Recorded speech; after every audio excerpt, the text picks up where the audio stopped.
Now to understand the different views, I'm going to delete this object and I'm going to add an object or mesh object called as monkey. I'll be explaining about these objects later on.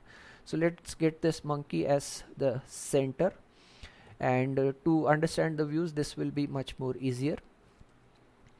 So whenever we are working with objects, you can work from the front of the object, left, top, right, bottom. Now this you can achieve by using the shortcut keys on the numeric keypad. So in the numeric keypad, key number 1, usually the first view which you prefer is the front view. So this is the front orthographic view, exactly from the top, fine, or exactly from the front. Then you have the key number 3, which gives you the side view, right orthographic. Then you have key number 7, which is the top orthographic. Now if you press Control and press any of these keys, you will get the opposite view. So 1 is front view, Control 1 is back view, 3 is right, then Control 3 is left, and 7 is top, then Control 7 gives you this. Fine. So these are the views that you can get from this. Fine. And if you just move your mouse or the center mouse button and click drag, your view will change. Fine. So here you can achieve the same thing, like Z is this icon for usually top view, bottom view is from Z. So if you are looking from top side, you can directly click on Z over here, top view, again click on Z, you will get the bottom view, click on Y to get the front or back view, fine, and click on X to get the left or right view.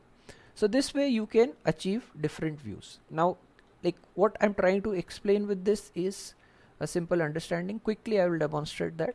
Like I will add a cube over here. Suppose I had to make a Rubik cube kind of a thing, so I will need to arrange this, fine. So I'll just duplicate this. I am pressing Shift D to duplicate.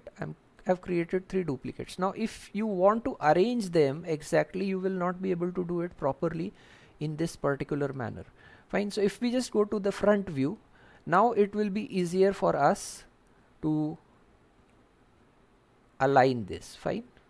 It's much more easier to align in this particular manner. There are many different ways to do this, but just the point to understand is that I am able to align at least one side. So from the front view, now whether they are aligned properly or not, you can see they are still not aligned. So front view it looks fine. So go to the top view, and now when you are in this view, they will move only in these directions, X and Y. Fine. So let me move this object here, and let me move this object here.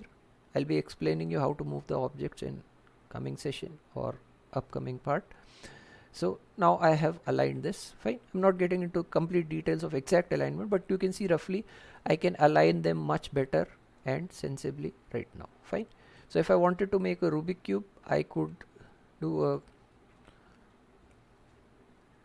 alignment like this. Go to the front view and maybe align them like this. Go to the side view. Since they were already aligned, then I don't have to worry about it. So I can again just align them over here like this. Fine.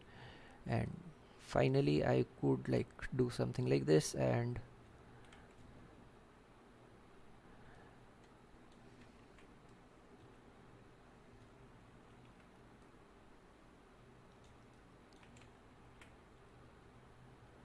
go to the side view and maybe align them like this.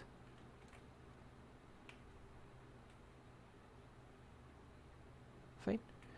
So roughly you can see that the alignments are much better than any other case. Of course some misalignment is there, so I can still like just let me get this one right.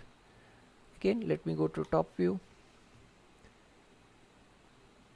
and I think there is a complete extra set over here. Let me delete that.